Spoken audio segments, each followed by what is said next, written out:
What are the 7 reasons why you will never get closure from a narcissist? Hello, I'm Matthew Hussey. If you're new to the channel, welcome. Today I want to talk about the subject of narcissism and why dealing with a narcissist can be so unbelievably unrewarding. Why, when we deal with people like this, there is a complete and utter lack of closure, and how in feeling that lack of closure, in feeling that there is no sense of completion in any of the things that we deal with them, it can be maddening. The reason I wanted to make this video is because I want us to get out of the cycle of going back to these people and hoping for a different result, hoping that we're this time going to go back and finally get the closure that we've always wanted from them. I hope that I can make this video in some ways so dismal, so bleak in its outlook when it comes to the outcomes of these situations, that you will simply resolve to get out of them instead of trying to fix them. There's a moment in Oliver Burkeman's book, I wish I could figure out who said it, but he was talking about someone who said, my job is not to get people to lighten the load. It's to make the load so heavy that they simply put it down. And that's what I'd like to do with this video. Why can you never expect to get closure from a narcissist? Number 1, they will never take accountability. This is one of the most maddening things about dealing with a person like this, is that the idea of getting a genuine, I'm sorry, I did that, that was my fault, is a fantasy. We will tell them everything they have done wrong. We will tell them everything they've done that has affected us tremendously. We can literally point out the chaos that they have caused, or we can point out how black and white, how wrong they are about something. But they're not interested in that reality. They're only interested in the reality where they are right. Bringing themselves to admit fault doesn't fall within the normal laws of how they operate.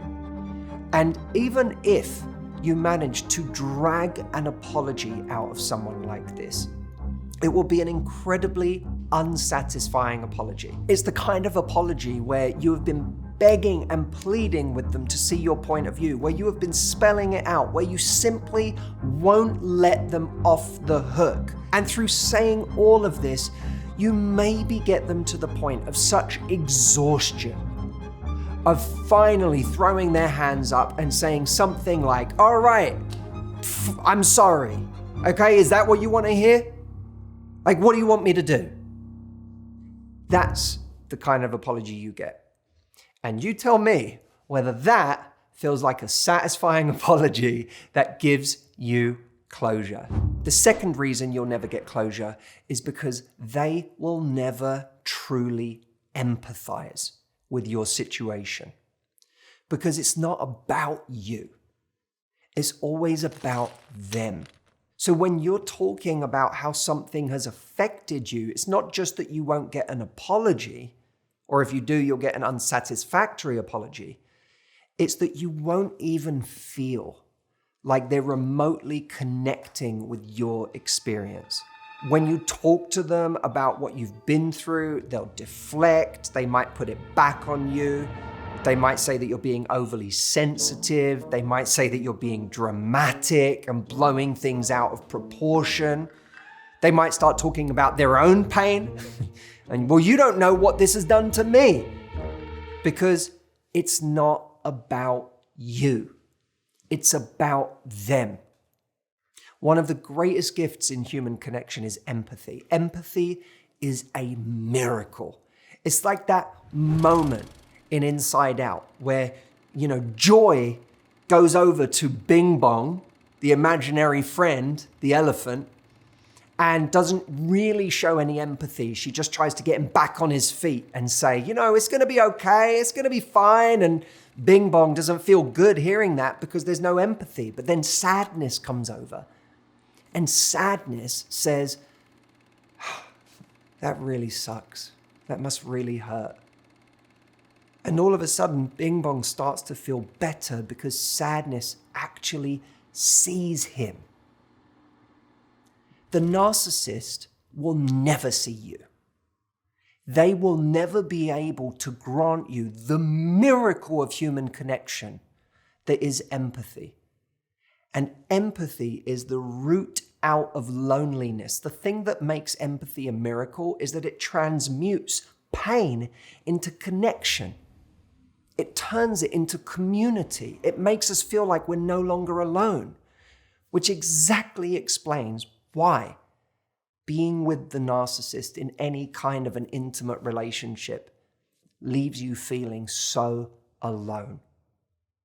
You will never get closure because they will never give you empathy. Now, the third reason that you'll never get closure particularly applies to the more malignant types, the more antagonistic narcissists. But that is that by standing up to them, we're just giving them more of what they want.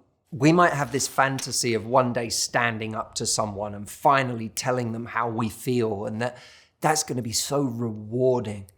And that maybe we'll stop them in their tracks when we finally stand up to them.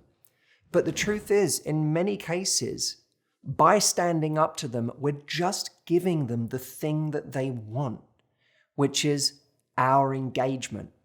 They want you to engage. They're hoping that you will engage. That's why people like this will often say anything they can to bait you.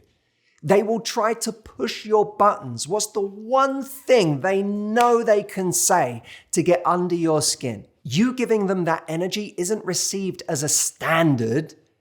It's received as energy. And I want you to connect to that point that what you may be speaking as a standard, what they're experiencing is energy. And they're going to do whatever they can to get more of your energy, because as long as they've got your energy, they've still got you. As long as they can get a reaction out of you, it's like they're still controlling you, right? This is about control. If I know I can say something and that's going to get under your skin and that's going to make you shout, I own you. I've got you. So we have to be very careful about what we think of as standing up to them, because standing up to them doesn't work. It only gives them more of what they want. If you follow my dear friend Dr. Ramani's work, you will hear her say over and over again, do not engage. Very powerful phrase. Do not engage, because when we engage, we give them the power they are looking for, because that's what they're looking for, control and power. If I can get a reaction out of you, I've got power over you. If I can say something mean and get a rise out of you, I own you, I control you. We cannot give them that power. What do they say about colds and fevers? Feed a cold, starve a fever. Feed a friend, starve a narcissist. The fourth reason you'll never get closure is because you will never teach them a lesson. I have to stand up to this person. Someone's got to teach them a lesson. There is no teaching a person like this a lesson. They're not operating in a world where they're trying to learn a lesson. Like, we're applying our set of laws about how we live to someone who does not operate by those laws. We might think to ourselves, I like going through life learning lessons, or maybe I don't like it, but when I learn a lesson, well, there it is, a lesson. I did something wrong, someone called me out on it, I think, wow, I really learned my lesson there. I gossiped about someone, it got back to them, and it hurt their feelings, and I'm like, oh God, I don't want to do that again. Oh, a lesson, I don't want to do that again. We learn lessons because we're the kinds of people who learn lessons. But with a narcissist, you're dealing with someone who's not trying to learn lessons. One of the signature features of many narcissists is incompetence. Why? Because it's really hard to become competent when you can't learn, when you think you're right all the time. This is a person who's not trying to learn like you or I are trying to learn. They are trying to do what's best for them at all times. They are trying to do what's going to give them supply at all times, whether it's in the form of attention, money, adoration, success. This is what is driving them. What is not driving them is learning lessons. The fifth reason you'll never get closure is because it will often appear when you finally leave someone or they leave you, that they are then giving to the next person what they never gave to you. Many people have had that experience of going on Instagram, looking on Facebook, or hearing through the grapevine that they are now in this blissfully happy relationship with somebody else. Now, first, let's not forget that social media is never a good place to judge the inside of someone's relationship, any more than it was a good place for other people to judge the inside of our relationship with this person. But let's grant them that they actually are doing all of these lovely things right now for this new person. That doesn't mean it's sustainable. When a narcissist is in pursuit of something, they are a very different individual than they are when they have something. So let's be clear. They may be showing a different side of themselves right now, but that does not mean that they won't revert to type at some point and begin the cycle all over again. Remember, the greatest predictor of the future is the past, and that is especially true of these individuals. The sixth reason why you will never get closure from someone like this is because you will never win.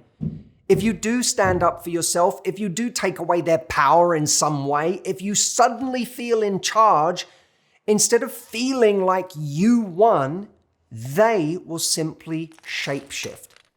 Narcissists are often master shapeshifters. When they're in power, they're a tyrant. They're a dictator. When they're not in power, they're a victim. And they know how to switch like that. So they're just playing a different strategy now. And what they know, because remember, these people want your energy. They know that they can simply convert energy. So they can take your anger at them being in control or being a menace in your life, and they can turn it into guilt by suddenly playing the victim when they're not a powerful person anymore or where they're no longer in control. And weaponizing your guilt and your pity is narcissism 101. You have no business being a narcissist if you're not weaponizing people's guilt. You shouldn't be in the narcissism business. What happens is someone knows that I can play on your ability to very easily feel like you're a bad person. And why do you feel like a bad person? Because you have a really high standard for being a good person. So if you've in any way said something that could be hurtful to them, if you've in any way been cold or callous or merciless with them in the way that you've parted ways or in the way that you've put your foot down, they will find an in to turn that into you being a bad person, you being someone who should feel guilt, you being someone who should now feel sorry for them. And even if you don't feel all of those things, even if you feel absolutely righteous in what you're doing, when they become a victim, at the very least, they can become a kind of pitiful and sad figure. And that's what happens to a lot of people who have aging parents who are narcissists, is that over time, once those people almost become a bit defanged, when they're no longer capable of quite the damage they used to do, they can end up representing quite sad and sorry figures. And that is why these relationships are so unsatisfying, even when we feel like we finally got to a point in our life where we took our power back. The seventh reason you will never get closure with a person like this is because they will never make sense to you. This is always going to be one of those maddening situations where the more you try to understand it, the more you're applying the wrong kind of thinking to the problem in the first place. This person is a different animal to you. This person does not operate the way that you do. It's like trying to use a ruler to measure sound. It doesn't work.